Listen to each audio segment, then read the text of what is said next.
And he said, I placed the mic on the guy's guitar amp. Then I walked back in the control room and said, okay, play. And he said, it sounded terrible. So he walked back in and kind of repositioned the mic again, walked back into the control room. He said, play. And the guy played. He said, oh, man, it still sounded terrible. So he walked back out onto the studio floor and asked the guy to play. And the guy played and he said, it sounded terrible.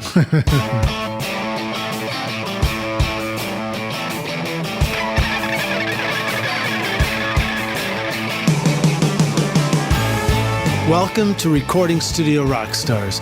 I'm Lid Shaw, and this is the podcast created to help you become a rock star of the recording studio. Hello, Rockstars. It's your host, Lid Shaw, and I created this show to introduce you to real-world recording professionals to hear their stories and learn from their experiences so that you can take your records to the next level and be a rock star of the studio yourself. My guest today is Jody Stephens, a rock star himself, a session drummer, songwriter, composer, producer, and studio administrator in Memphis, Tennessee. Jody's music has been a great influence on me through his work as the drummer for the legendary band Big Star. And so it is a great honor to be here today at Ardent Studios to interview Jody as part of my Memphis series. Jody's session work and live performances have allowed him to play with many artists and bands that include Matthew Sweet, the Afghan Whigs, Velvet Elvis, Golden Smog, and Bill Lloyd, to name a few. He's been working in and around the studio for decades and is also the administrator for Ardent Studios and Ardent Records. Jody's recent band is called Those Pretty Wrongs with Luther Russell of the Freewheelers, and they have released a beautiful single called Lucky Guy that instantly takes me back to Big Star. I'll include links to that, of course, in the show notes. I'm extremely honored to be joining Jody at Ardent Studios in Memphis, Tennessee. Please welcome Jody Stephens to Recording Studio Rockstars. Jody, are you ready to rock? Thank you. I'm glad you're here. Thanks for coming. My official title here at Ardent these days is Director of Business Development. That sounds like the kind of role that actually allows a studio to continue and grow and be here tomorrow. Right. It's kind of looking toward the future and how we create a path to get there. Well, Jody, thank you again for allowing me to come and interview you here. It really is a distinct honor for me. I've done my introduction. Can you introduce yourself in your own words? Tell us more about who you are and also tell us about Ardent Studios, please. Sure. Well, let's see. I started on the business side of things here at Ardent Studios in 1987, January of 87, and the Replacements were recording with Jim Dickinson producing in our Studio B. And that was that Pleased to Meet Me? That was Pleased to Meet Me. So it was really kind of cool beginning here on the business side of things. I'd first met John Fry and Chris Bell via an introduction from Andy Hummel in March of 1970. And so then we went through those 4 or 5 years of that kind of developing Big Star and the Big Star period. And then I wandered off for a bit and went to what was then Memphis State University and wound up with a major in marketing and a degree in business, and then actually called John about using him as a reference, John Fry, that is. And he said, well, why don't you come interview for this job? And so I didn't know how long the job would last, but apparently it had a lot more longevity than I thought, because now it's almost 29 and a half years later. Wow. That's amazing. And then when you first recorded at Ardent, I believe you were describing it as sort of the beginning of Ardent Studios too. Is that right? Or no, John Fry would always start the genesis of Ardent Studios in 1966 when he rented a space over on National. Right. You guys wanted to wait till I was born before you started Ardent Studios. But John actually started it in his parents' house. He had Ardent Incorporated and in his first single press by the time he was a month into being 15 years old. He was a precocious kid. I was brought on here at Ardent because John wanted to start a production company and develop local talents, and also kind of wave the flag for our engineers and producers here and make the rounds in New York and LA, the A&R rounds, that is. And that's kind of what I did. John Hampton and Keith Sykes had an artist they were working with, a guy named John Kilzer, and that was my first project to kind of pitch, and we placed John with Geffen Records, and that kind of opened up some great relationships and worked for Hampton and our engineer Joe Hardy. And I guess the next step was Tora Tora, and that opened up kind of a nice relationship with A&M Records and Jolene and Eric Gales, and I guess maybe the last artist I pitched, they were Skillet, and they were on the Ardent Christian label, and I pitched them to Atlantic Records, Andy Karp there, and that was kind of the last group I placed, and that relationship worked really well. So it was a great way of introducing labels to the talent here in Memphis, but also to the talent, the engineering production talent that kind of went along with developing those artists. Yeah. So tell us Memphis really seems like a very unique place for music and for, as you said, engineering and production talent too. Why is that? How can you explain to us, if we don't already know, why Memphis is such a unique place for that? What made it so special? I don't know. You got to think some of it is serendipity, but I also think some of it's struggle. And good music comes out of struggle or uncertainty. The economics probably figure into it too, in the music in a big way. And it could be a lot of those things coming together, just plus the sort of natural maybe inclination for somebody to get into music. But there's always been an independent spirit here and not a lot of competition. I don't know that anybody sees, living within Memphis, if anybody sees this as a competitive environment. So you tend to come up more individually than you might in a competitive environment. And it's not to say one's better than the other, but, that could be a part of it too. As musicians, you're trying to one-up each other, or as studios, you're trying to one-up each other, or, that sort of competition. The quality of the players, and certainly Ardent and what John Fry's created, are certainly very competitive. Yeah, I just meant, you don't feel it's not like running a race or something. Yeah. Well, when you guys were coming up with Big Star, if there was any competition, it might have been overseas, right? It was sort of I remember it being described as the answer to the British invasion. Yeah, I never see music as being competitive because you don't choose one over the other, maybe unless you're walking into a record store with $10 and you can afford one record, or online you can afford one download. Then maybe it's competitive, but I don't know. I think that's rare, especially with streaming services and stuff. Yeah. And I've never kind of walked into a studio with that in mind, kind of making competitive music. It is what it is. And well, there's been such a wide variety of music here at Ardent Studios too, hasn't there? You talked about, Led Zeppelin and ZZ Top recording here, all kinds of music. Yeah, every major artist at Stax, except for Otis Redding, worked here at Ardent. And then, yeah, right, Led Zeppelin and all different, James Taylor. Journey was through here. I heard stories about that. And Jack White bringing the Rockin' Tours and White Stripes, REM, Afghan Wigs, Al Green stopping in from time to time. I think maybe the last time was he was doing a commercial so really all different kinds of things. I'm just drawing a blank on the others I was going to mention. That's all right. It's probably a long list to have to keep in your head all the time. Yeah. There's this thing called Orange Humble that I was a part of where Daryl Mather came up from Sydney, Australia, and put me and Ken Stringfellow and Mitch Easter and Rick Steff from Lucero together, and we did a record together. So it really is. It's a lot of different kinds of rap, Young Dolph and 3-6 Mafia and Yo Gotti, and those folks have all kind of worked here. So have you found your own musical taste evolving with the music and the records that get made around you over the decades? Yeah, to an extent, but I think that the common denominator with them all are melodies and kind of engaging lyrics in some form or fashion and an engaging voice. When I was listening to something on television the other day, and it was so much more about the production than it was about the artist and the voice. And I think they made a really big mistake there because it's the voice that kind of makes the connection. When the Gin Blossoms were working in Studio B with John Hampton as their producer and engineer, I think David Anderley was their A&R guy at A&M, and he would keep Hampton during the mix process focused on Robin's voice because he would say that's where the connection made, and it's true. That's where the connection is made. And then, if you have a killer backing track behind it, that's even better, but it's still that kind of emotional connection's kind of made there. Yeah, it's interesting, the idea of connections and records that are meaningful and sort of really reach and grab you. And I've heard people describe this before, the idea that sometimes our favorite records and the most meaningful ones to us are ones that we don't always understand at first. But in full transparency, Big Star was a record like that for me. The first time I heard it, I didn't get it.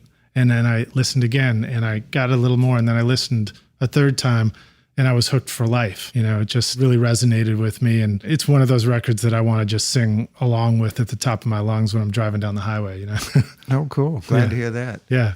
Usually records make an immediate connection with me. Coming up as a kid, radio was the way to get kind of turned on to new music. And it was so varied because you'd have the Supremes, followed by the Kinks, followed by whoever it was that did In the Jungle, the Mighty Jungle, or I guess The Lion Sleeps Tonight. Right. And so you had a lot of varied things. And because there was a big audience for radio and people tuned in all the time, Memphis there was more of an opportunity to kind of have a song sink in and connect over a period of time rather than just, how it strikes you the first time. Maybe less of that these days. But. Yeah.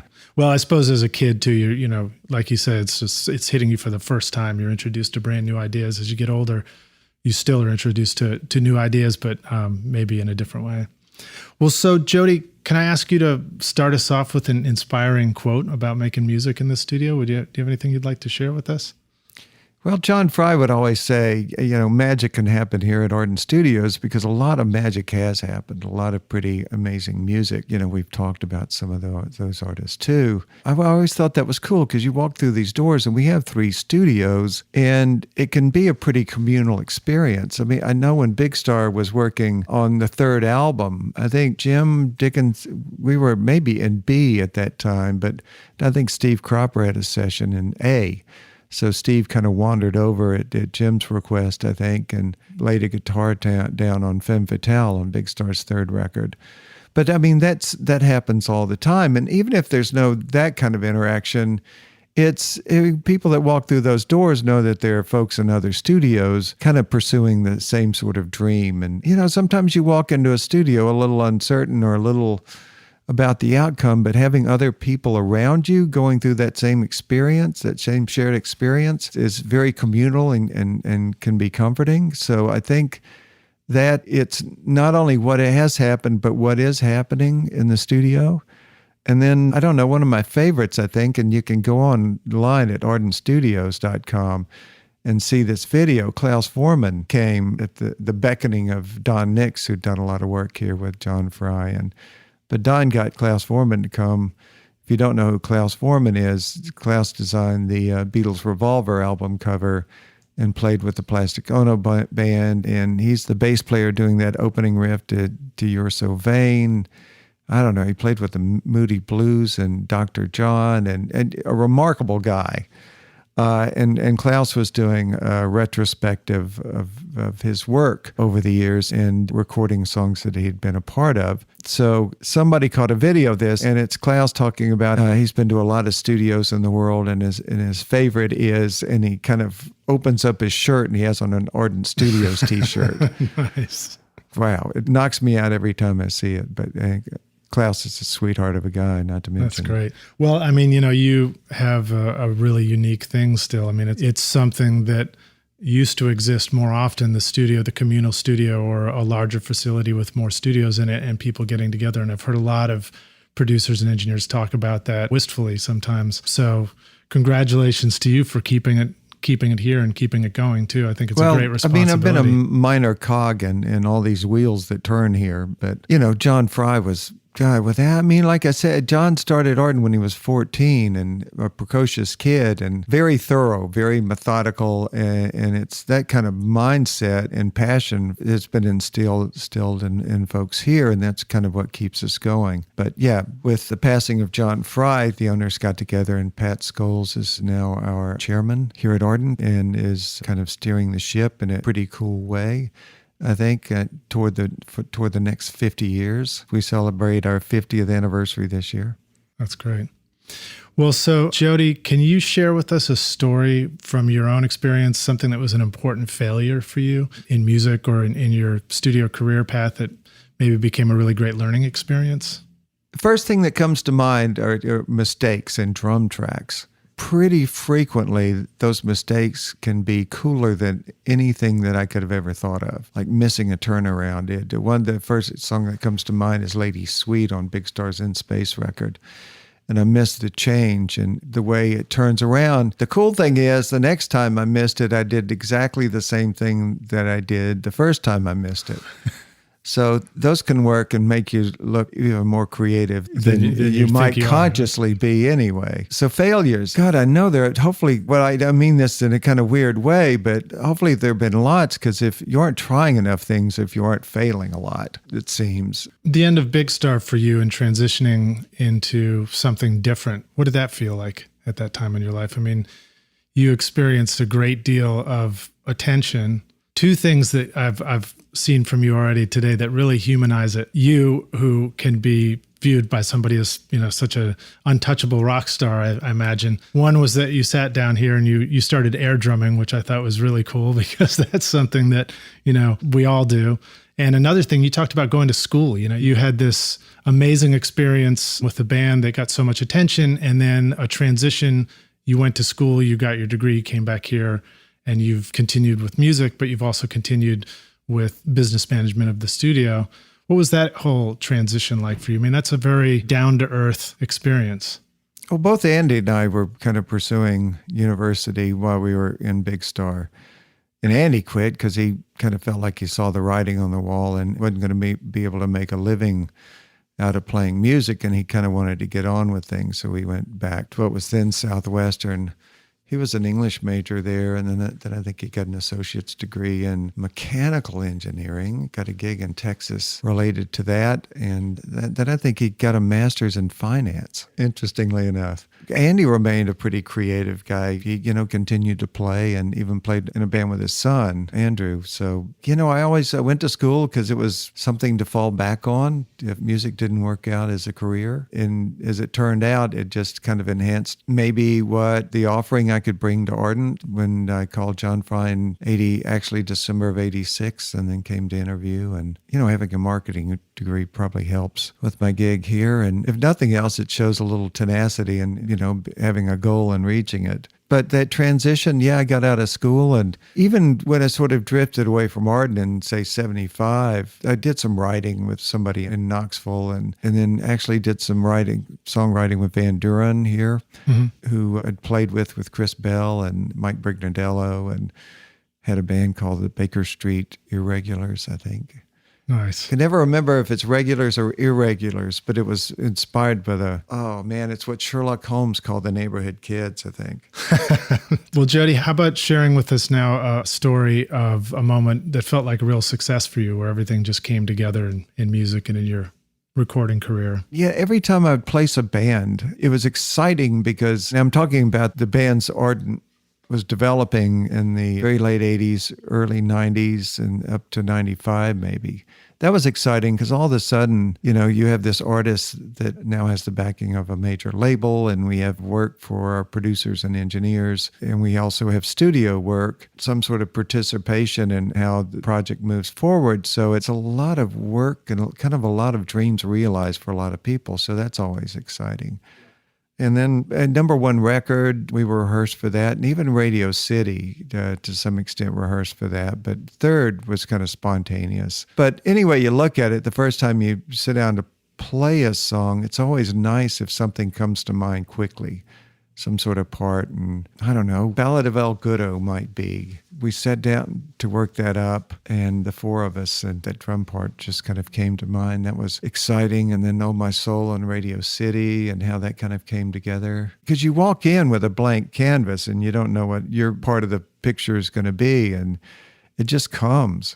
Sometimes you go, oh, yeah, that's cool, but I could add this or that, or the whole creative process. Yeah. Coming up with a line for a song, a lyric, you don't know where the hell it comes from, but it just kind of pops into mind. Yeah, I think I enjoy that part of the process the most. In fact, it's more fun to just keep coming up with new stuff than it is to sit around and kind of hang on to that thing that you came up with last week for too long. Yeah. I'm being more mindful of lyrical things that I hear. Yeah. Well, so let's bring it up to your recent creations too. Those Pretty Wrongs is your new band now. The song that I mentioned that I've only heard the one so far, Lucky Guy, but it was fantastic. It's beautiful sound, and it immediately transported me to the sound of Big Star, and just reminded me, and then I noticed that you mentioned you had used Chris Bell's guitars on it, and I was like, well, of course, I can hear that. So can you talk about that a little bit, about your new music and what it means to record and create now, and what it means to be somehow connected to things you've done in the past as well? Yeah, sure. Well, Luther and I got together playing Big Star songs at Big Star documentary screenings out in L.A. Luther lives in L.A., and so he seemed to be, my immediate choice to kind of join and play some Big Star songs. And that evolved into writing together at Luther's suggestion, and kind of cheerleading and sort of tenacity at getting it done. And it evolved into Monday nights with Luther, and I'd call his cell phone during the week and leave voicemails and lyrics and melody lines, and he'd add chords to them. And I mean, that's how that process got started. And we'd get songs together and then come track them here at Ardent Studios with Mike Wilson engineering. And the guitars of Chris's Yamaha acoustic that he used on number one record, that's actually mine. It belongs to me now. And the story of how I got it's kind of interesting. But I mean, it passed from Chris to Andy, and Andy then wound up giving it to me. But we also have Chris's electric Gibson 330 here that belongs to Chris's nephew, and he lets us store it here and keep it. And it's interesting how certain instruments sort of dictate what you play or can, or, sonically, and certainly if you're knowledgeable of their history and who's played them before, your performance can kind of take on a bit of that too. So yeah, Luther was able to use those guitars. And that Yamaha is the same one that I would know from 13, for example? Yeah, I'm not sure if it's the primary acoustic, but it's on 13 and wherever acoustics appear, I think, because that would have been both Alex and Chris performing acoustics on that. Yeah. So. Well, so let's take a break in just 1 second, then we'll come back for the jam session. But before we do, I want to ask you a few questions kind of about recording. Can you tell us a little more about recording the acoustic guitars? Tell us the stuff we don't know. What are some of the secrets to why the guitars sound so beautiful on Big Star and sound so beautiful on Lucky Guy, other than just the guitar itself? Is there anything about the way that you recorded them that is noteworthy? Well, John Fry was a brilliant engineer, and the way he would, record instruments and whatever touch he had at the console, he had a great set of ears, and what sounded good to him and how he got there just always made it kind of sparkle to me. It's interesting because you think you might have to have a certain inclination about what sounds good to you and have that kind of relate to what sounds good to everybody. You could have a particular bent on what sounds good to you, and it would appeal to 20 or 30 other people instead of just the general population at large. I think that happens in songwriting sometimes, right? Yeah, sonically, who knows why it triggers those endorphins or whatever it does. John Fry was always brilliant at that. And it's definitely the guitar and the guy who's playing it, or the girl, has a lot to do with it. I know when John Fry told the story about getting started at his parent, recording bands at his parents' house, the control room was in the main part of the house. It was Granny's sewing room. He would walk outside and then walk back indoors to the garage that had been remodeled to be kind of a proper space. And he said, I placed the mic on the guy's guitar amp. Then I walked back in the control room and said, okay, play. And he said it sounded terrible. So he walked back in and kind of repositioned the mic again, walked back into the control room. He said, play. And the guy played. And he said, oh, man, it still sounded terrible. So he walked back out onto the studio floor and asked the guy to play. And the guy played, and he said, it sounded terrible. So, it has so much to do with the signal that's being fed, but it also has to do the way, you're right, mic positioning and all that sort of thing. And, Adam Hill, one of our staff engineers at Ardent, can tell you a lot more about that. Well, I guess Mike Wilson and the way Mike recorded those acoustic guitars for Those Pretty Wrongs, because, I agree, that opening guitar and Lucky Guy kind of sparkles. So it's, it's the guitar, it's the performer, but it's also how the engineer mics it up. And anything special that you remember about microphones or compressors or any of that gear that sort of got used on those guitar recordings? No, I'm so busy with just parts and arrangements and how it just hits me in general. God, here's another John Fry story. John walked in the studio in the control room and somebody's doing a mix and the engineer says, wow, John, I can't quite get this vocal right. I have, 1,000 kilohertz boosted at whatever. Or I'm not a tech guy. I'm not an engineer. He said, but basically I have the treble boosted here, and I just can't get it to sound the way I want it. But he was going over one, certain kilohertz boosted at 2 dB or whatever it is, something very technical. And John Fry said, just turn the knob until it sounds good. Something as basic as that. Yeah. So I don't fuss over, I know a lot of people do, but I don't know. I'm so kind of focused on what the part's going to be because I rarely hear songs before I go into the studio to cut them. I don't really pay that much attention to how it's being mic'd. It either sounds good or it doesn't. If it doesn't sound good, we figure out something else to do. It's so great to hear you use the word sparkle for these recordings because absolutely that would be my number one choice for a description of what I heard when I heard a Big Star record, for example. I was like, it's bright, it sparkles, it was a bright sound, but it was a bright sound that I wanted to turn up a lot. So John Fry was not only a part of the engineering process, he was part of it. He mixed those songs, and he was so familiar with the sonics of them that John Fry was also a part of the mastering of those songs. So instead of just putting some sort of leveler across everything to eliminate peaks that may not be good in cutting vinyl, John Fry would ride those knobs manually because he would know the sonics that well. So he could get a little more high end out of the records and a little more low end, I think. I heard some rumor once that he was so into the vinyl cutting process that he would sit there with a magnifying glass and spray Freon on the cutting needle or something to get more high end onto the record. Well, I don't know if it's true, but I loved hearing it. Yeah, I think it's helium that's used to kind of keep it cool. And yeah, I think John could boost the helium. It makes sense, right? Whatever gas it was. If you inhale helium, you have more high end in your voice, right? So maybe it's the same thing on a needle. Well, so let's talk about drums for just one sec. Tell us about your drum sound. Maybe you didn't focus on the other side, the recording side of it as much, but you certainly know what it looks like where the mics are kind of around your drum kit on a Big Star record, for example, and you know what the drum kit itself looked like and how you approach the drums. How do you get that Big Star drumming sound, Well, in part, it's the way you hit them in the sticks you use and the drum kit. But as I discovered pretty quickly, it's also, you have a moment to sit and play and the engineer gets levels and does whatever he does to the signal and the drum signal. And then you go and you have a listen. That can kind of be inspiring in itself. Just how the engineer's laying it down to tape or to Pro Tools or whatever. So then you go back, you can have a good headphone mix and how they sound. That kind of inspires and dictates how you play too. And then at the end of the day, it's how it all fits into the song and whether it supports the song or gets in the way or whatever. And you just adjust from there. Yeah, I always found your drumming to be very, very expressive and very, like you added expression to the song. You didn't just. Well, I didn't have anybody looking over my shoulder. That was good. Nobody ever said, you can't do that.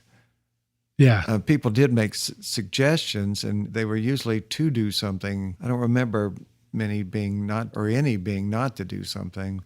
Sometimes you just kind of interpret those suggestions and put them down and hope they work. And well, just about to take a break here. Tell us some thoughts, some takeaways on stuff that has been frustrating for you when you're drumming on a record and the engineer is setting it up and it's been frustrating, stuff that we can help us know to avoid. I don't know. I've been lucky enough that I haven't gotten frustrated in that whole process. I got to admit, I don't like to sound check drums much, so engineers kind of have to be pretty quick. Yeah. So it's not like kick, don't for too long. Yeah, and our guys here are pretty quick, so yeah. I don't have any of those moments maybe, unless I break a drum head right as I'm getting a really cool. But I don't know that I've even done that because usually drum heads going into a session are pretty relatively new anyway. Do you often have two overheads, a stereo pair of overheads over your drum kit? Or do you sometimes have just a mono? And do you have a preference Usually about that? Stereo. But then again, that'd be a question for those pretty wrongs for Mike Wilson. And Yeah. Adam kind of knows what John Fry would do. And it wasn't a whole lot of mics. But I do have a tendency, I'd like to have a clarity with drums and certainly the ride cymbal and stuff more than maybe what was in terms of mics used during the Big Star thing. Mm-hmm. I don't know. There was clarity there too. It's all in technique and balance. So yeah. What about the close mics on the kick and the snare? Is that something that you find it's nice to have somebody turn them up a little louder? So do you find that you like to hear those coming through the earphones, or again, it's just if it sounds balanced, it sounds right? I just usually like a general mix. Yeah. Okay. All right, cool. Well, we'll take a break here and then we'll do the jam session, which is just a series of quicker questions. And Rockstars, once again, our guest today is Jody Stephens. And Jody, I'm incredibly honored that you have granted us this interview. So thank you for that. I will include links to all the stuff that we're talking about in the show notes. You can just go to rsrockstars.com and look for the Jody Stephens post, and we'll have all the links right in there. And then also on your iPhone, if you're listening in iTunes, the podcast app, you can just simply open up the logo there and touch on it. It'll switch over to the show notes. You can click right through. So we'll be back right in 1 second for the jam session. Hey everybody, it's Lid Shaw, and I want to thank you so much for listening to this episode of Recording Studio Rockstars. I really appreciate you, and I really appreciate your time. And as a way of saying thank you, I've created a special mix tutorial just for you, Rockstars, totally free, called the Mix Master Bundle. With it, you get over 2 hours of detailed videos watching over my shoulder as I mix a song in my studio. Plus, I give you the free ebook that explains how I recorded the tracks. And you get downloadable multitracks so that you can practice your mixes, including the Pro Tools session file, using nothing but stock plugins in Pro Tools, all of which you would find in any other DAW, whether you're on Logic or Studio One or Reaper. Maybe you're struggling with trying to improve your mix technique, or maybe you just simply don't have access to multitrack files or can't record a full drum set in your studio. I wanted to give you a chance to create your own mixes from full drum kit, bass, and guitars recorded in my studio. The song is called American Winter, and it's off my instrumental record Skadoosh, and it's all available for you totally free right now. All you need to do to get it is text Mix Master Bundle to 33444, and I'll send it directly to your email. Again, that's Mix Master Bundle with no space to 33444, or you can go directly to mixmasterbundle.com, enter your email, and I'll send all the files directly to you. Thanks so much, Rockstars. We'll see you guys in the jam session. Cheers. Hello, Rockstars. It's Lid Shaw, and we're back here at Recording Studio Rockstars with our guest today is Jody Stephens at Ardent Studios, and we're very thrilled to be here. Jody, are you ready to jam? Yeah. Nice. We'll see. Hit me with the questions and I'll see what we can do for answers. All right, cool. Well, so when you first started out, what was one of the things that was really holding you back? My parents were amazingly supportive, as was my older brother, Jimmy. Jimmy and I played in lots of bands together, and he was kind of a mentor. The first thing that I always thought was kind of silly in my taking up drums was it's probably the most embarrassing instrument to start out on, because you sit down and you're trying to make your left hand and right hand and left foot and right foot all do kind of independent things, and you just feel kind of awkward and clumsy. And I don't know, when I was 15, maybe 14, I thought, wow, I wonder if I could get away without playing the bass drum to make it easier. Oh, cool. You know, obviously you just kind of keep at it and things like that work out. Eventually you added the bass drum, right? Yeah. All right, great. Well, so now how about some of the best advice you remember receiving? Oh, I don't know. I think the best advice is pursue it because you're passionate about it and because you have fun doing it and because you enjoy that interaction with other people. You're going to be the probability is if you're pursuing it for money, you're going to be really disappointed. So what if you're pursuing it to spend money? You're pursuing it to spend money? Yeah, will you still be disappointed? Well, that's good. I mean, if you have the money to spend and happiness is what that money is bringing you, yeah, spend money to pursue music and be happy. Nice. All right. How about a recording tip, hack, or secret sauce? I know you've sort of ended off some of the technical stuff, but give us a technique maybe for recording drums that really is a cool thing and gets a great drum sound. Dynamics in drums. And one thing, I have a tendency to hit drums really hard, but I think you get better sounds by not hitting them real hard. Some of my favorites are when I wasn't hitting the drum really hard. But if it's kind of an up-tempo sort of rocky thing, I just can't help it. But Your Life is White on Big Stars Radio City. If I'd been hitting them really hard, Hampton used to say you would choke the drum. So I that's part of it. Yeah, is how hard, just the kind of dynamics of things, how hard you hit them. And of course, the way they sound kind of going into it. I've always used my Ludwig kit, 1972 set that I got brand new. 4-piece? Yeah. Nice. No, actually 5-piece. Or 5-piece? Sorry, I'm tripping. 5-piece, sorry. Don't know my own drum kit. I find sometimes even choking the drums, that can be a cool sound. That can be the very appropriate sound for a song, depending on the song, right? Yeah, it's true. I mean, there's not one best sound that's universal for all songs. It's however the sound serves the song. How about something that's really typical that somebody runs into, like a snare that seems to boing too much or ring too much? Are there any go-to tricks that really help kind of get a focus out of your drum sound, or you just need a kit that just sounds great to begin with?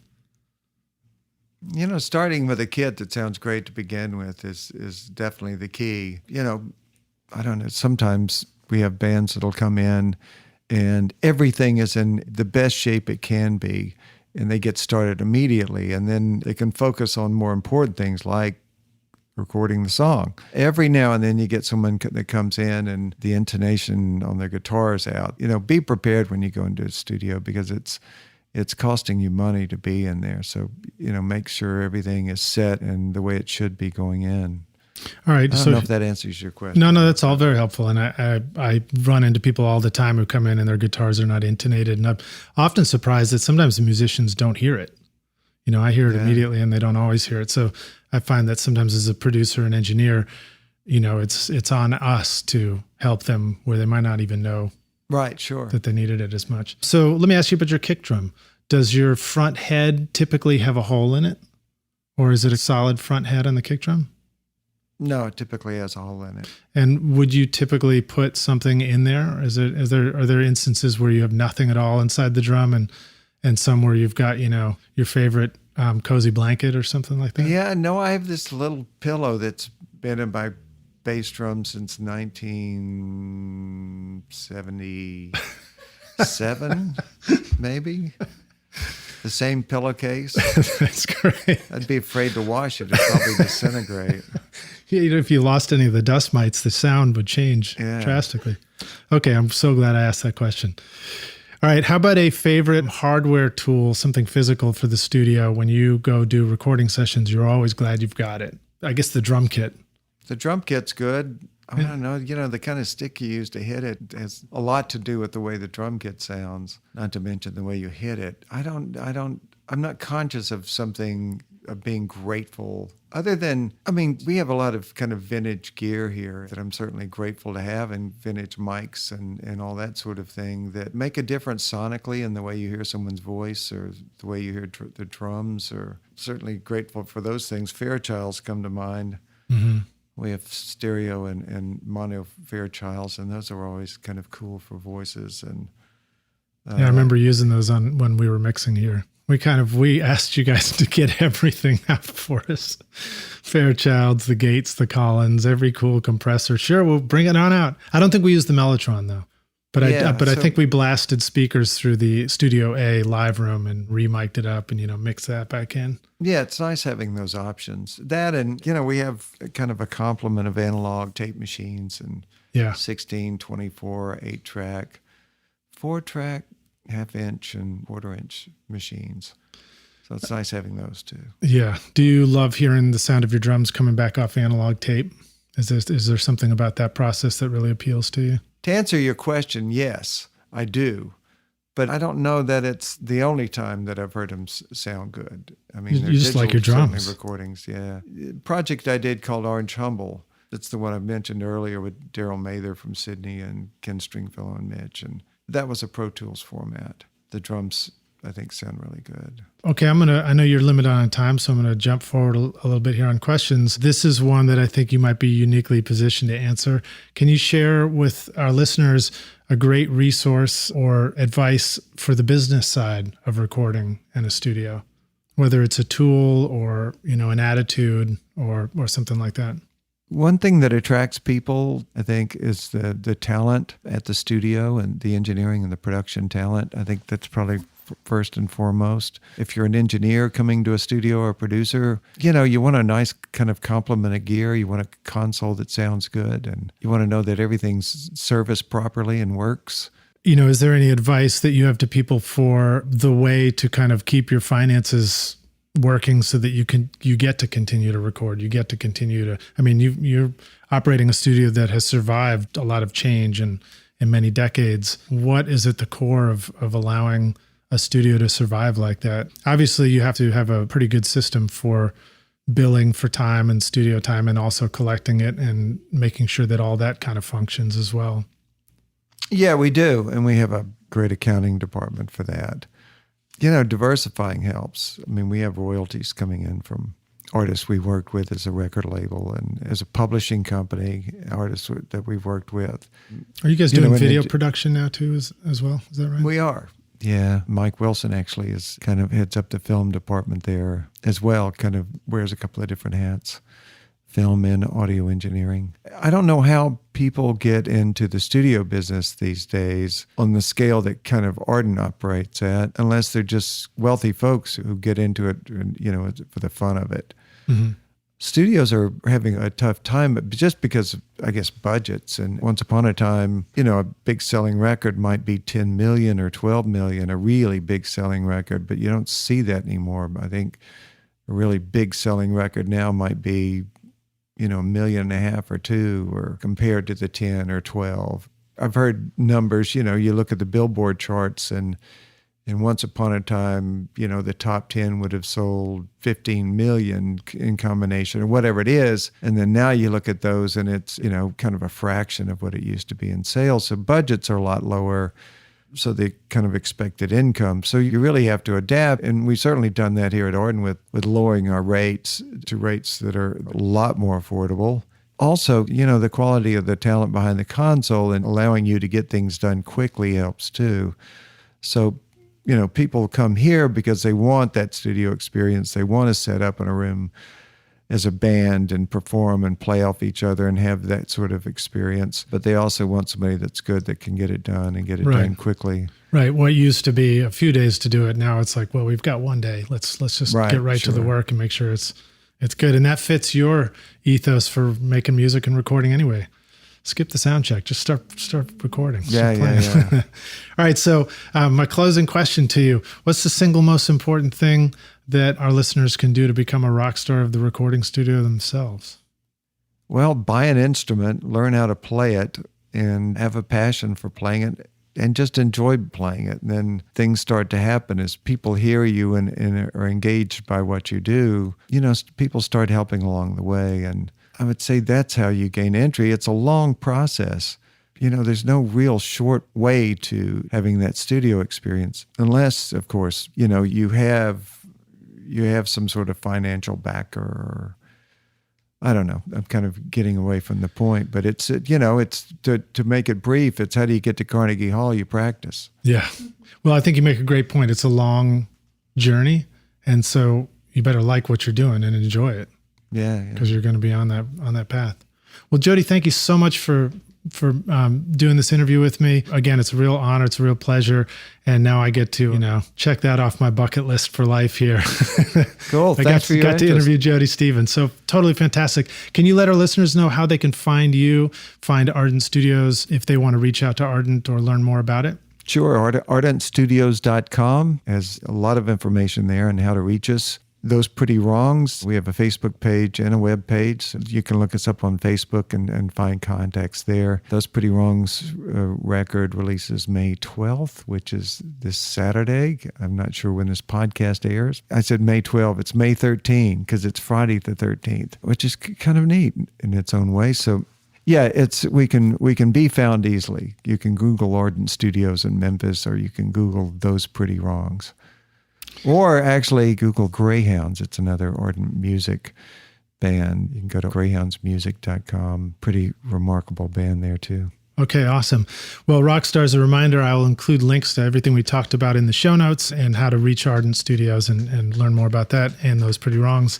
Thank you so much for listening. Appreciate it. Jody, thank you for being here. Glad to be here. Thanks for having me. Cheers, man. We'll see you around the studio. Thanks so much for listening to Recording Studio Rockstars. If you enjoyed the show and want to help make it better, please leave a rating and review on iTunes to help reach more people.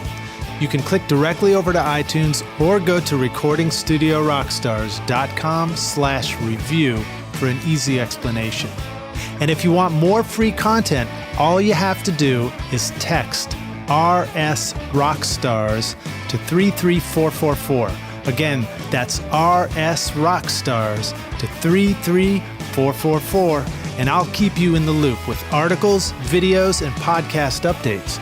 And I'll let you know about any upcoming giveaway offers, all totally free. Thanks for listening. I'm Lid Shaw, and this is Recording Studio Rockstars. Now, go make great music.